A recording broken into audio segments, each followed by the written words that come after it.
pessoal, tudo bem?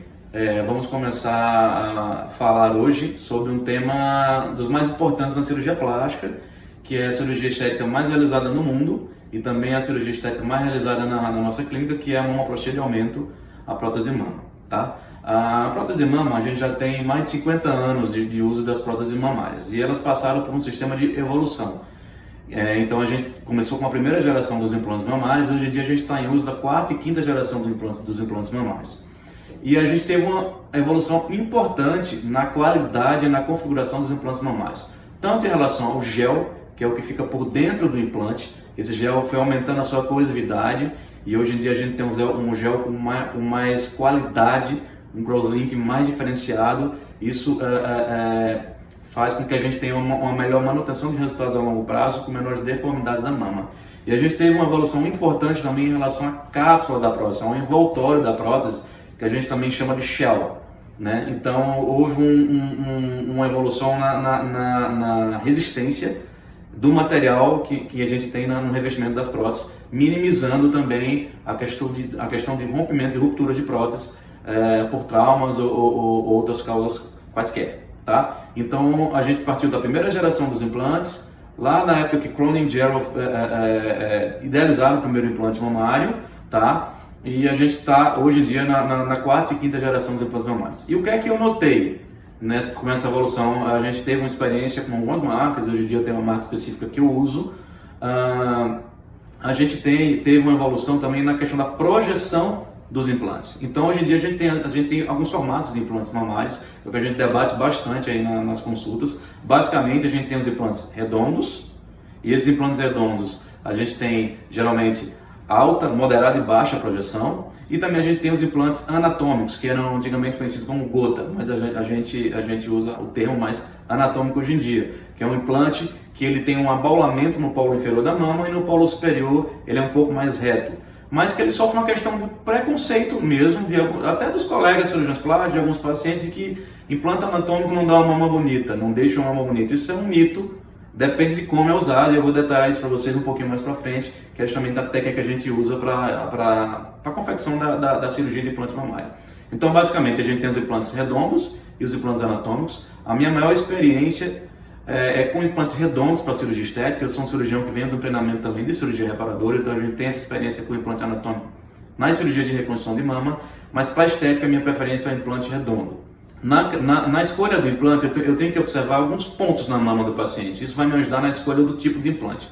Ou porventura que eu quero usar um implante anatômico, ou até um implante redondo na questão da projeção. Então eu tenho que avaliar a base do implante, eu tenho que avaliar o arco do implante, e eu tenho que avaliar a projeção do implante. A gente nota que, por ser a cirurgia plástica mais realizada do mundo, a mamoplastia de aumento ela é um pouco banalizada, até por nós cirurgiões plásticos mesmos.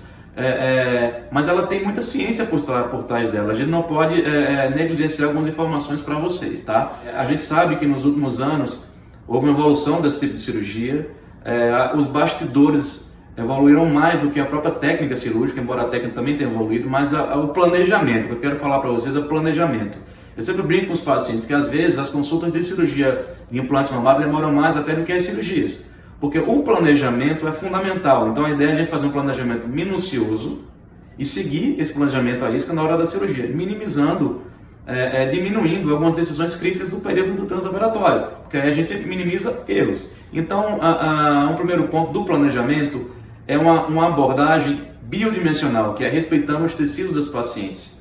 Tá? Eu estou falando isso porque eu vou explicar para vocês como que foi a evolução da minha técnica desse tipo de cirurgia, baseado nisso, no respeito à anatomia e aos tecidos das pacientes, num paralelo com a evolução dos implantes. Tá? Então, o nosso conceito de cirurgia mamária, a nossa filosofia de cirurgia mamária aqui na clínica é a cirurgia biodimensional, em que a gente não vai forçar os tecidos mamários da paciente para a gente conseguir atingir um resultado que a gente queira. Não, a gente vai escolher o implante, respeitando os tecidos da paciente, e a gente vai agregar na nossa técnica cirúrgica alguns passos mais avançados para a gente ter resultados de um nível mais superior. O respeito aos tecidos da paciente é fundamental, porque um grande dado de importância fundamental na cirurgia mamária de aumento, na mamoplastia de aumento, é a atrofia mamária. Então a gente nota que se a gente força demais os tecidos para atingir o resultado que a gente quer, depois de 2, 3 anos os pacientes voltam para nossas revisões com as mamas atrofiadas. Então isso vai ter um decréscimo de resultado depois de 2, 3 anos, além de influências na própria amamentação por conta de atrofia mamária. Então assim, primeiro ponto da nossa filosofia aqui na clínica, o paciente, ele que vem para uma consulta conosco, ele recebe, após o contato com a nossa secretária, ele recebe um conteúdo, e a ideia é que ele leia esse conteúdo para poder vir na primeira consulta. Então o paciente mais bem informado, ele participa melhor da consulta e participa melhor das decisões. Sim, porque é um processo de decisão e é mútuo. Eu e o paciente, a gente toma a decisão junto. E é importante que ele entenda o processo para que essa decisão seja tomada de uma melhor forma.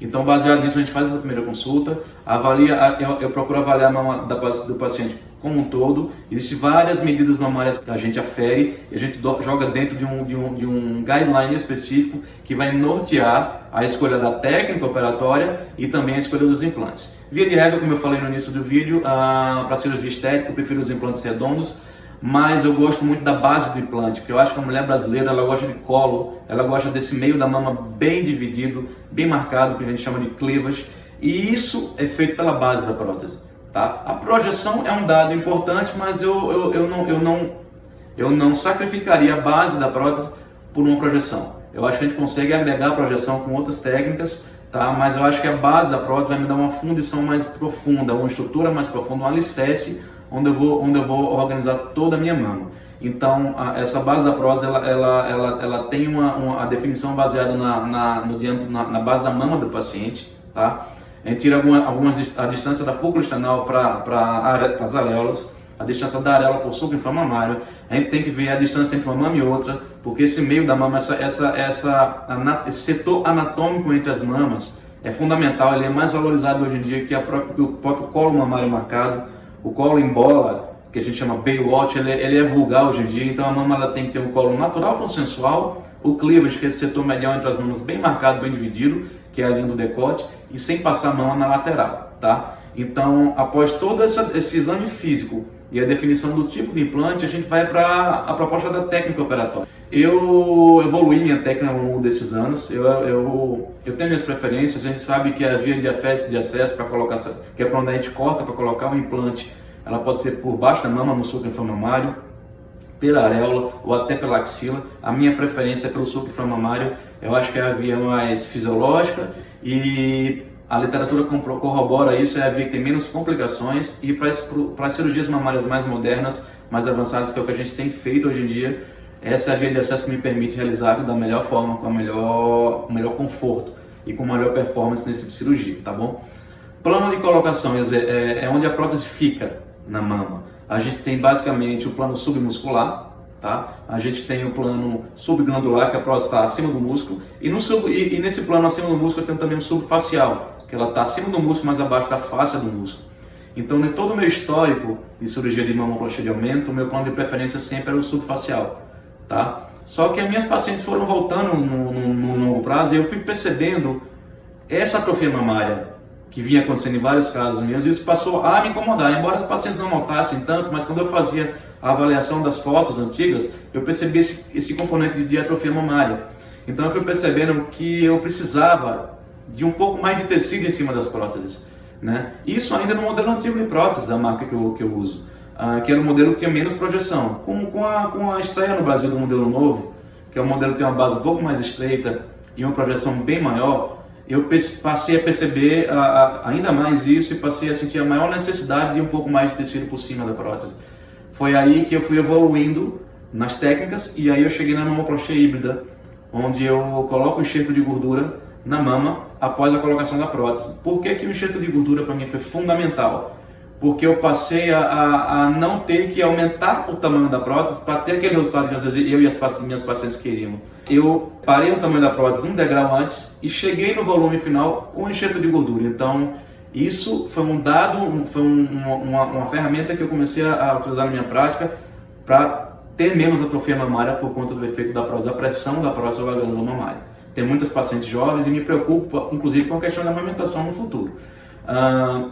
E também eu fui percebendo que eu fui conseguindo um pouco um contorno bem melhor das minhas cirurgias de mama, das minhas mamas, colocando a gordura nesse limite entre a mama e o tórax, no cleavage, definindo e construindo esse cleavage. Então, é o que eu falo sempre para os pacientes. A prótese de mama não é só volume, não é só tamanho, o principal é o contorno. A gente está falando de contorno mamário, então eu vou atingir um contorno mamário bonito e por tabela eu vou ter aquele determinado volume. E se eu quiser um pouco mais, eu coloco gordura, e se eu quiser definir melhor o meu contorno, eu coloco gordura também. É aí que a cirurgia híbrida chegou com um trunfo muito importante nas nossas mãos. Mas na minha evolução técnica, mesmo com a cirurgia híbrida, eu tendo esses implantes novos na minha mão, com gel mais coeso, com uma projeção maior, eu ainda fui me incomodando com a questão da atrofia mamária. E aí foi que eu evoluí para os planos submusculares. Vamos falar agora de dual plane. O plano submuscular parcial, que é conhecido como submuscular total por aí, mas assim, é submuscular parcial porque a parte lateral inferior da prótese fica fora do músculo peitoral. O plano submuscular total, quando a gente rebate o músculo serrátil, geralmente a gente usa mais para cirurgias reparadoras, na cirurgia estética não é tão comum, tá? Mas o plano retropeitoral parcial, que é o submuscular clássico, eu nunca fui adepto dele. Eu acho que as mamas não ficavam tão bonitas esteticamente, doía muito por conta da distensão que o efeito da prótese, que o volume da prótese causava no polo inferior da mama e na parte inferior do músculo peitoral. Isso que causava dor. Então, revisando a literatura, eu acho que a gente tem que sempre estar estudando e evoluindo. Eu cheguei nos trabalhos do Tebbets, que definia a técnica do dual plane, e também a técnica do fast track recovery, que eu vou falar um pouco para vocês sobre isso. Então, no dual plane, a prótese fica submuscular parcialmente. Uma parte da prótese fica por baixo do músculo, outra parte da prótese fica por cima do músculo. Então, eu tenho um músculo peitoral aqui, depois que eu faço toda a minha loja, todo o meu pocket, eu vou e libero toda a inserção do músculo peitoral do sulco inframamário. Então, liberando essa inserção do músculo do sulco inframamário, esse músculo peitoral ele vai girar, ele vai fazer uma rotação supramedial. E de forma que quando eu coloco o meu implante, a metade superior do implante fica por baixo do músculo e a metade inferior do implante fica por cima do músculo. Por que isso é interessante? Porque eu consigo camuflar um pouco mais o meu polo superior da mama, sem ter aquele efeito bola, vulgar. Eu consigo uma boa distensão do polo inferior da mama, sem dor, porque eu não vou ter fibra muscular ali sendo distendida. E eu consigo um cleavage, uma estruturação profunda para esse setor das mamas, muito bonito, muito interessante, com um relevo bem construído e bem sedimentado aí nessa região. Então eu tenho as variações do dual plane 1, 2 ou 3. Se eu quiser que esse músculo rode um pouco mais ou um pouco menos, eu vou customizar, adaptar isso para cada mama. Mas aí eu cheguei exatamente no estágio que eu queria nas cirurgias mamárias, onde eu tenho esses implantes novos, são muito bonitos, um gel de alta coesividade, uma projeção muito importante, mas eu coloco um pouco de músculo em cima, então eu minimizo um pouco o efeito que a pressão do implante exerce na glândula mamária, minimizando a atrofia. Eu minimizo a síndrome de overfilling que cursa com atrofia mamária, com estria, a gente minimiza um pouco essas chances de estria. Eu tenho um colo natural sensual, que é o colo que eu e minhas pacientes a gente gosta.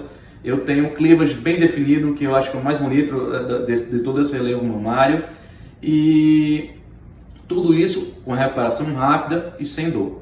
E aí a cereja do bolo entra como enxerto de gordura. Eu chego com a lipoenxertia e definindo ainda melhor, finalizando esse cleavage e essa transição para a mama no tórax, tá, pessoal? Então essa foi a evolução. Hoje em dia minha via de acesso preferida é o sulco inframamário, continua sendo, e ainda com essas técnicas avançadas continua sendo ainda mais. Meu plano de eleição para mamoplastia de aumento primária hoje, para o aumento primário, é um dual plane tipo 2, que eu acho que aí tenho conseguido os melhores resultados de cirurgia mamária. Acho que a gente tem que escolher o tamanho e o formato do implante, avaliando os exercícios das pacientes, respeitando essa biodinâmica, que é essa interação dinâmica que o tecido mamário exerce, ele estabelece com a prótese, tá? Sempre pensando em resultados a longo prazo.